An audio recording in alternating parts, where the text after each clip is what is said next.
آپ کو ایک دو بیانات سنواتا ہوں، کیونکہ جو 9 اپریل کے بعد عمران کی سیاست تھی، 9 اپریل سے پیج تھی، سیم پیج 27 کو انہوں نے جلسہ کیا جس میں وہ خط لہراتے ہیں یہ سازش آ گئی امریکی رجیم چینج کی. پھر 9 اپریل آنورڈ جو کچھ وہ کہہ رہے ہیں وہ دکھائے گا. ذرا ایک امریکی سازش کا حصہ بن کے ایک 22 کروڑ پاکستانیوں کی منتخب حکومت کو سازش کے تحت ہٹایا، اور ان کے ساتھ شامل تھے یہاں کے میر جعفر اور میر صادق. میر جعفر جو مسلمانوں کا، مغلوں کا گورنر سراج الدولہ تھا، اس کا سپہ سالار تھا، کمانڈر ان چیف تھا، اس نے انگریزوں کے ساتھ مل کے غداری کی سراج الدولہ سے. یہ غداروں نے آج یہ کیا پاکستان. ہم سوال پوچھتے ہیں اپنے نیوٹرل سے، کیا ان کا کام نہیں تھا کہ اس مداخلت کے خلاف پوری کوشش کرتے، روکتے، بجائے نیوٹرل رہنے؟ اللہ نے ہمیں اجازت ہی نہیں دی کہ ہم نیوٹرل ہو جائیں. جانور نیوٹرل ہوتا ہے. میرا صرف آخری ایک سوال ہے اپنے نیوٹرل سے کہ اگر گھر کے اوپر ڈاکہ پڑے تو کیا چوکیدار نیوٹرل ہو سکتا ہے؟ میں اپنے نیوٹرل سے کہتا ہوں کہ ابھی بھی وقت ہے، ابھی بھی ٹائم ہے. اپنی پالیسیز ریویو کریں. بند کمروں میں کئی دفعہ فیصلے ہوتے ہیں، وہ فیصلے اچھے نہیں ہوتے. یہ عمران کے سارے بیانی کا مقصد آرمی چیف کو ٹارگٹ کرنا تھا. اس میں کوئی غیر ملکی سازش کے تحت آرمی چیف نے ان کی حکومت نہیں تھی کرائی. بیسیکلی جب یہ ووٹ آف کانفیڈنس لینے گئے تھے اور ان کے اپنے بندے ووٹ ڈالنے نہیں تھے آ رہے، اس دن یہ میسیج عمران کو چلا گیا تھا کہ آئندہ سے اپنے بندے MNAs آپ نے خود پورے کرنے ہیں، آئندہ سے فوج آپ کو بندے پورے کر کے نہیں دے گی. وہ نقطہ آغاز تھا، اور DGI والی لڑائی سے یہ بڑھتا وہاں تک پہنچ گیا تھا. آج بھی دوبارہ آ رہا ہوں ایک دفعہ کہ آرمی چیف کی تعیناتی کے اوپر عمران خان کو کنفرنٹیشن نہیں کرنی چاہیے. شہباز شریف اور پنڈی کے درمیان میں بھی کوئی تنازع نہیں ہونا چاہیے. خوش اسلوبی سے اپوائنٹمنٹ کریں اور آگے چل پڑیں یار.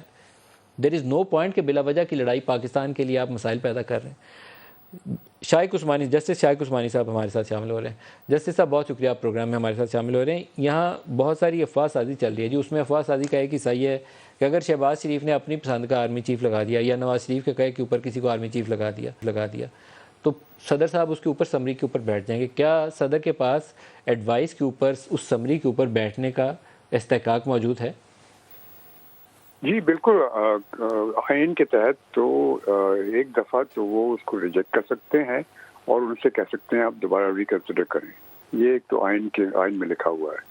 تو ایک دفعہ تو وہ واپس کر سکتے ہیں، لیکن نیکسٹ ٹائم اگر واپس چلا گیا وہ تو ان کو ایکسیپٹ کرنا پڑے گا. یہ آرمی چیف کی تعیناتی میں بھی یہ چیز کور ہوتی ہے کہ وہ ایک دفعہ ریجیکٹ کر سکتے ہیں؟ اینی تھنگ دیٹ کوئی بھی چیز جو بھیجتے ہیں فیڈرل گورنمنٹ پریزیڈنٹ کے پاس پاور ہے کہ وہ ایک دفعہ اس کو واپس کر سکتی ہے اور اسے کہہ سکتی ہے ریکنسیڈر کریں. تو ریجیکٹ ریکنسیڈر کریں. تو پریزیڈنٹ صاحب اس کو یہ بھی تو ہو سکتا ہے کہ پھر 3 ہفتے رکھ کے تو پھر ان کو بھیجیں کہ اس کو ریکنسیڈر کر لیں. 3 ہفتے پھر وہ چیز ساری جو ہے وہ لمبو میں رہے گی. جی وہ تو خیر ہو سکتا ہے، دیٹ از پاسبل، لیکن یہ پاورز تو ان کے پاس ہیں اور اس کا تو ایک ہی سلوشن ہے، وہ یہ کہ ان کو چاہیے کہ جو آج کل جو چیف ہیں آرمی کے باجوہ صاحب، وہ جو نیا آدمی جس کو اپوائنٹ کرنا چاہتے ہیں اس کو vice chief of army staff بنا دیں. وہ اس کے بعد پھر وہ بھیج دیں اس کا نام، اور اگر وہ نہ بھی وہ اپروو کرتے ہیں اور واپس کر دیتے ہیں تو، اور ان دا مین ٹائم باجوہ صاحب ریٹائر ہو جاتے ہیں تو وہ آٹومیٹکلی ٹیک اوور کر لیتا ہے وائس چیف آف اسٹاف. اور جب اس کا 3 ہفتے پورے ہو جائیں گے تو وہ باقاعدہ نامنیٹ ہو جائے گا. یہ ایک سلوشن ہے، بڑا آسان سلوشن. اچھا، ویری انٹرسٹنگ. آپ ایک نئی سائنس بتا رہے ہیں. آپ یہ کہہ رہے ہیں کہ اگر پنڈی سے کسی کے ایک کے لیے پش موجود ہے تو اس کینڈیڈیٹ کو vice chief of army staff مقرر کر دیا جائے. تو جب 29 کو جنرل باجوہ ریٹائر ہوں گے تو آپ کہہ رہے ہیں کہ وہ automatically army chief take over کر لیں گے، اور بائی دیٹ ٹائم صدر صاحب اس سمری کے اوپر دستخط کر دیں گے جسے حکومت نے بھیجا ہوگا. جی بالکل. اور چونکہ جو vice chief of army staff کی اپوائنٹمنٹ ہے اس سے پریزیڈنٹ کی اپروول کی ضرورت نہیں ہے، کانسٹیٹیوشنل اپوائنٹمنٹ نہیں ہے، وہ تو ایگزیکٹو اپوائنٹمنٹ ہے، یعنی انٹرنل اپوائنٹمنٹ ہے. تو اس میں تو کسی کی اپروول کی ضرورت نہیں ہے.